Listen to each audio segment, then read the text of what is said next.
welcome to my channel, or welcome back, loyal viewers. I'm Kerry, the nosy housefrau, and today I'm sticking my nose in on Blaire White's much anticipated released video today. And if you've seen it, you know that she put Jeffree Star on blast for burdening her with the receipts against James Charles so many people, myself included, questioned the existence of.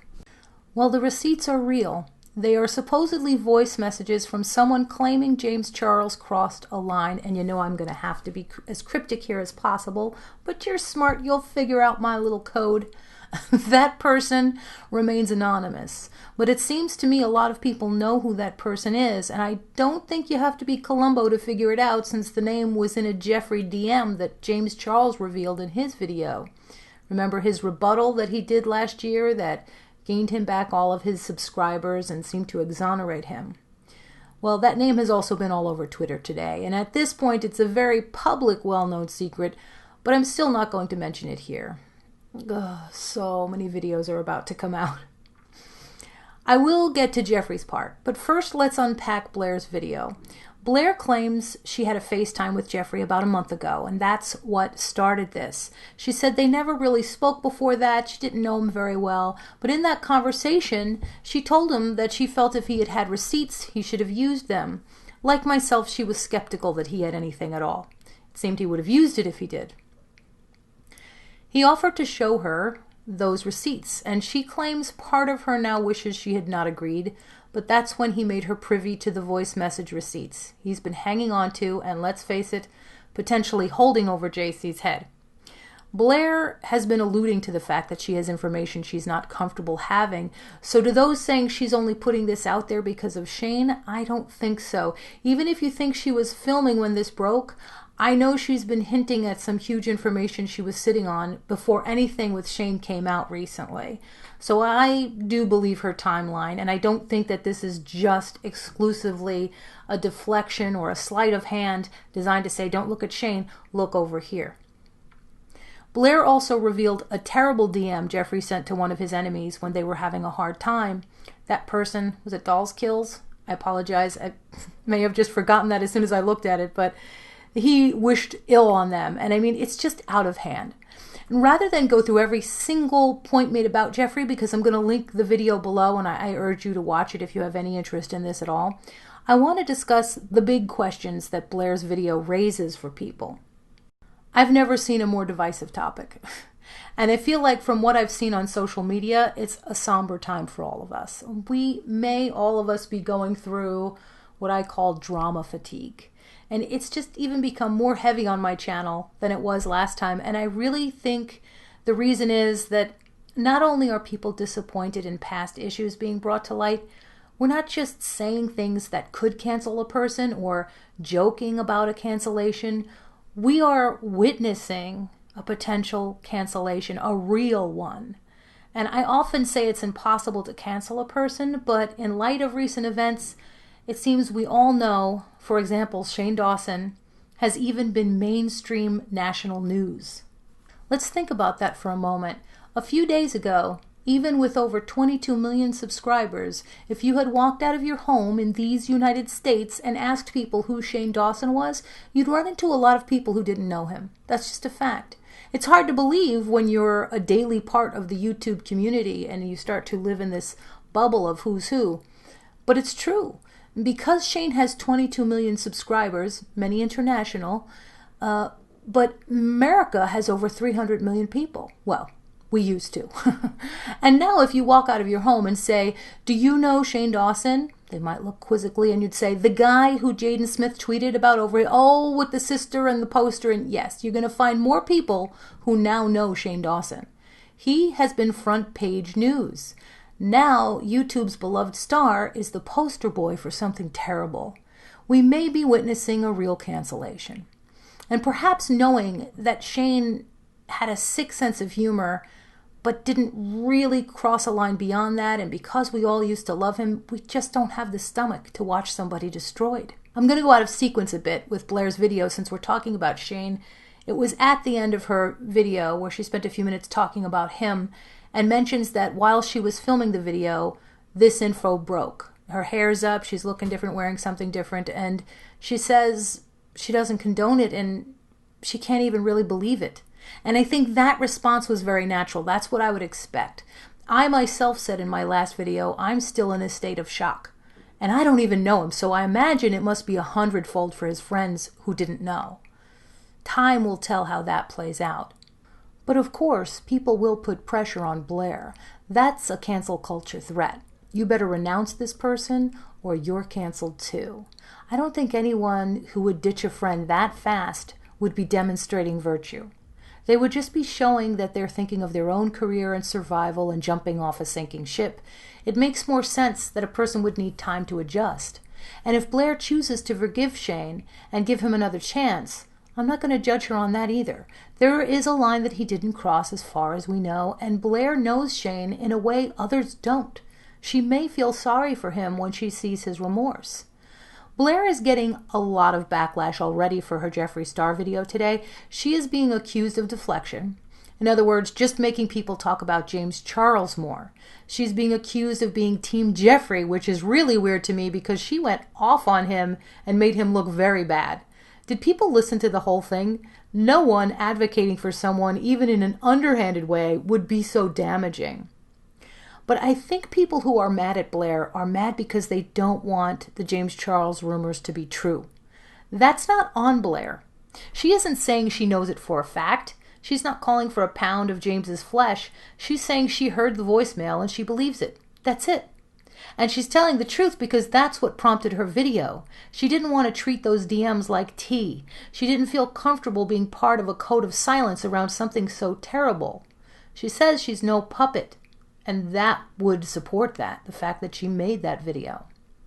As I put it to a friend on Twitter, as I see it, Jeffree's not using her as people think. He tried to use her, but she's not for sale.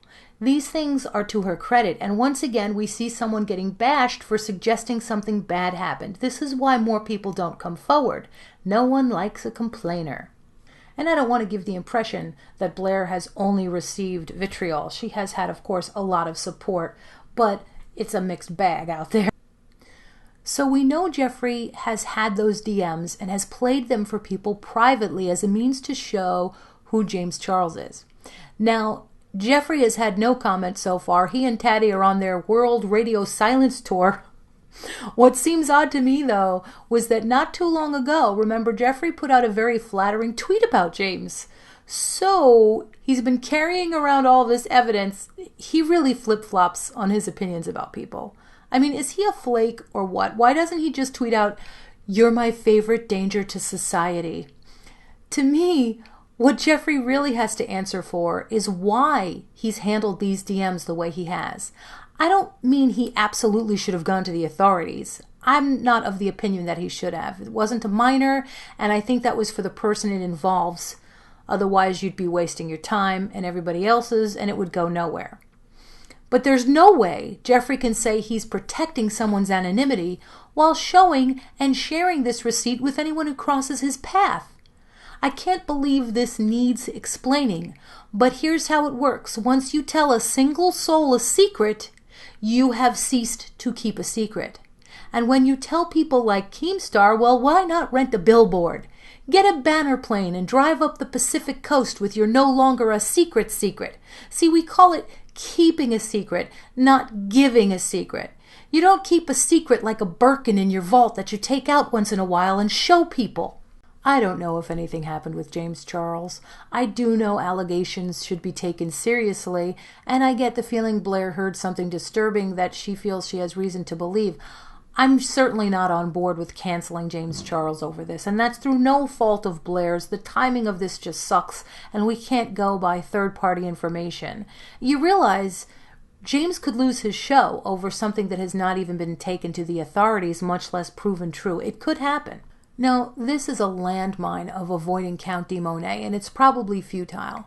But Jeffree also told Blair something far worse that happened. Apparently a big YouTuber R-worded someone else, and Jeffree asked Blair to keep that on the DL too.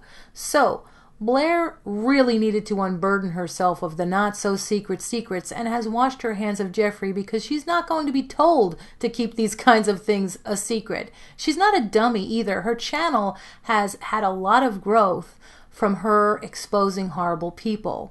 She doesn't want to be asked months from now why she sat on something potentially criminal. She has to maintain a clean public image. Ask Chris Hansen if you don't believe that. And I want to take a moment to have a positive note in here. I saw official Nadi tweet this, and it inspired me to shout him out because Nadi is someone worthy of a large platform. He is hilarious. I did get to meet him and I really liked him. Everybody does. He's just a nice guy. So funny and so fair about makeup. He tells it like it is and he really knows makeup. So for everyone with drama fatigue who misses the beauty community as it was, just remember we are lucky we can walk away and give our time to people worthy of it. All of this stuff going on doesn't have to mean more to us than we let it. So check out official Nadi for some great content. In closing, this will pass, guys. Everything we are going through in this awful year will pass. For you, for me, even for Jeffree Star, if he is a real person and not a computer-generated personality like my son suspects. It's important to remember that at least we're having a conversation. Sharing our thoughts, whether we agree or not, leads to our evolution, and we may experience a growth that has us looking back at how much we didn't know as a society when we get more right. Maybe some younger people are watching current events and learning something positive, even if it's only by virtue of seeing who they don't want to become. I hope in the long run, something good can come out of these cautionary tales. As I've said before, today we are vloggers. Tomorrow we are ghosts in the archives. Perhaps when future generations look back at people who would surrender their dignity and do anything in their pursuit of the brass ring, they will already have an innate understanding that it's not worth it to have ambition that is like a tornado destroying everything in its path. Whether people agree or not, I feel strongly that Blair showed courage in speaking her truth about this situation. It wasn't an easy one, and she did what she felt was right. And keep in mind, she did it knowing she'd get lots of backlash. I also want to remind everyone to please take care of yourself and disengage from the net if you need to. Talk to someone if you need to. Get what I call a happiness chaser. We all need to make sure that the horrible events online aren't our only focus. So I'm sorry if this took a turn for the preachy. Vlogging leaves us alone with our thoughts and these things can happen. If you've listened this far, I so appreciate you. Let me know what you think down in the comments. As always, please be kind. Dissent is welcome. Meanies will get the boot. I urge people to not be overly invested in online drama. None of these people are going to dine with you anytime soon. But I will, of course. Come on over for Paschetti and we'll watch raccoons from the sunroom. It's a sunroom safari. We can't be late, though, or this happens. Let me in, lady. I want that cheese. Let me in. I smell it. You're late. Oh, I should have named that one Karen. Thanks again, friends. Until next time, Hausfrau out.